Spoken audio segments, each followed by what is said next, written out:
guys, Jim here at Black Tie Motors. Just want to take a few minutes and talk about our rack and pinion, the steering kit for the SAFB Rx7s. We want to clear up a few things and talk about some of the adjustments that have been made to that kit. To start with, that kit was made with very specific parameters in mind. If you've got an FC subframe swapped into your car, or you can get one cheap and that's the route you want to go, awesome! This kit's not for you. If you've got an old Respeed steering kit for it, you've got one laying around, you've got one on your car, awesome! This kit's not for you. Our kit we've been working on for a while. This kit was designed specifically to be able to replace your stock steering box, to give you rack and pinion steering in your Rx7 without having to change the engine. If the FC subframe, like great, you get FC struts, you can do coilovers, there's other cool things that come with it. There's also some challenges that come with it that have to be overcome. We're not going to go into big details on that, but one of the big things with that is you need to change out your engine. If you're running stock 12A, 13B, something where your engine mounts off of the front cover, you can't do that with an FC subframe. The FC engines mount from the center iron. So front cover up here, center iron back here. You're not going to mount your engine in there. So not everybody wants to have to do an engine swap just because they want to make their steering better. Like two totally different things. If you also want to do a T2 swap or something, great. This was designed to fit specifically in parameters. One, you don't have to do an engine swap. It fits in there. Everything fits nice and neat. You can run your stock stuff. It does not clear your air conditioning compressor. There just is no room for that. You are moving the steering from rear steer up to the front steer, up in front of the cross member, so you need to have clearance for your steering shaft. Now comes farther forward, very close to your engine mount, and goes to the steering rack.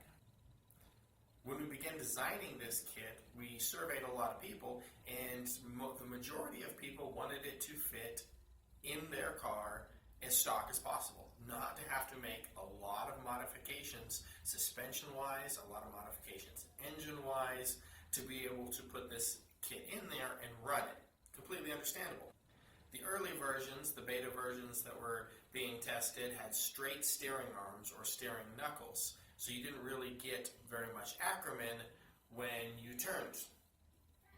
Not a big issue for racing, but a bigger issue for turning into parking lots, at the grocery store, these kinds of things where you want to be able to do a real sharp, low-speed turn, a little more acronym is ideal. The new steering arms gives you that acronym. They are a little bit longer, they are curved, they bring your tie rods out just a little bit, they're very snug to the backing plates for your brakes, and they can work with 14-inch wheels. 15-inch wheels give you a little more clearance, and this is going to depend on offset. Here in just a second we're going to cut and we're going to show you the pieces actually fitting together, and we're going to show you how the steering arm goes on, and we're going to show you the clearance and talk a little bit about the wheels and the offsets and how it all fits together. Let's take a look at that. Here we're going to show some of the assembly of the lower control arm and the strut and the new steering arm all going together. On your backing plate here, you can see where this has been clearanced a little bit. We're going to bring the camera in a little closer. If yours is still stock and not bent, which few are, you might have to adjust it a little bit there for clearance. We'll show as the arm goes on. The arm itself here, the bent part is going towards the outside. So as this goes on, we're going to go in here, and the area that you clearanced is going to be just enough so that it doesn't rub. Now we'll back up a little bit, bring this off on here. Your lower control arm here. We've got a nice stock lower control arm. Aside from that, we'll ignore that for the moment. Looking at a couple things. One, where your tension rod bring the camera a little better. Bolts on.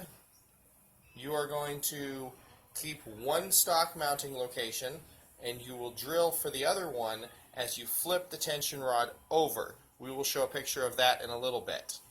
On the back side, this one hasn't been drilled yet. You've got your stock 2 spots. You're going to use one of them, and you're going to have a new hole that will be drilled right about here, because the tension rod is going to be moved just slightly for one of the mounting locations, and you've got your tension rod spacer that's going to bring it up a little bit, and this is going to give you a little bit of clearance for your tie rod.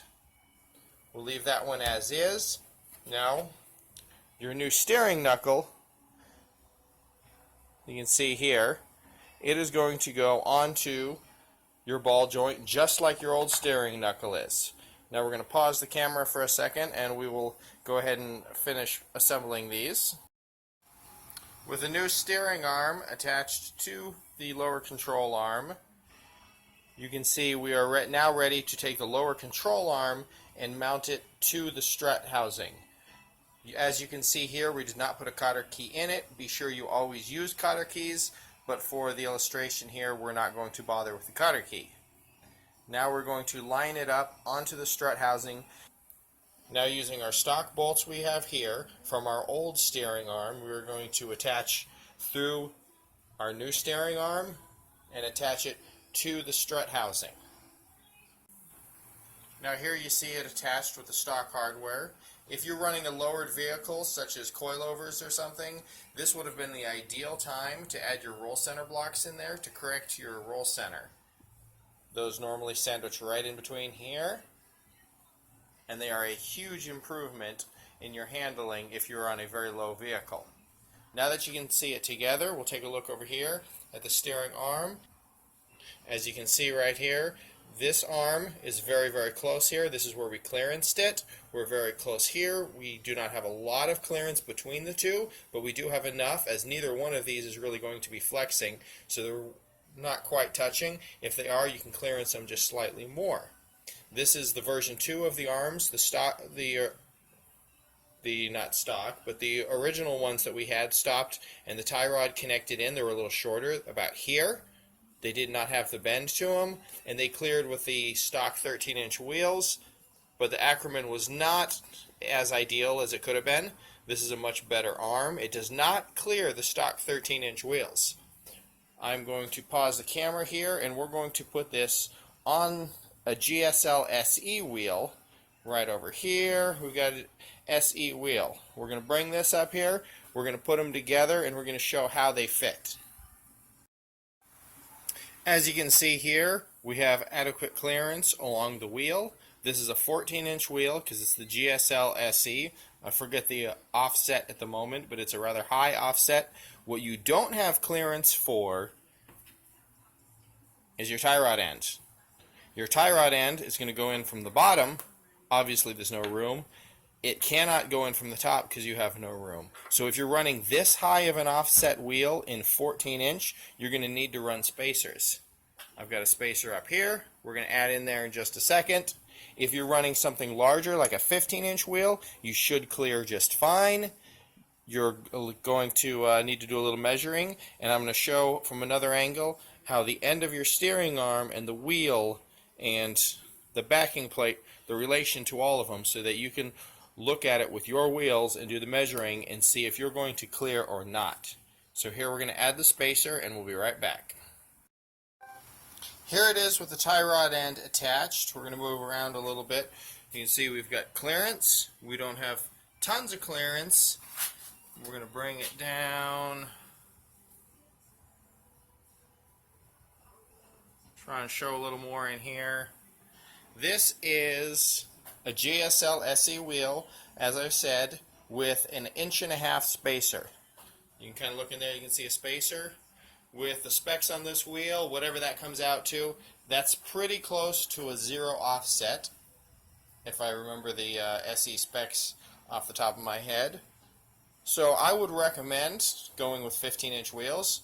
14-inch wheels are a possibility, but depending on your offset, you may need to run spacers. If you have a 0 offset, a plus 14, something with a low offset for a very flush on the outside of your fender look, you might clear just fine on 14s. Once again, this is something that you would want to measure and you would want to be very specific on. Also, the shape of the wheel. In here, if you've got a wheel that's different, if yours steps a lot more quicker on the edge here and steps out and might be a little more snug, granted, see if we can get the camera around closer in here. This will show a little bit better.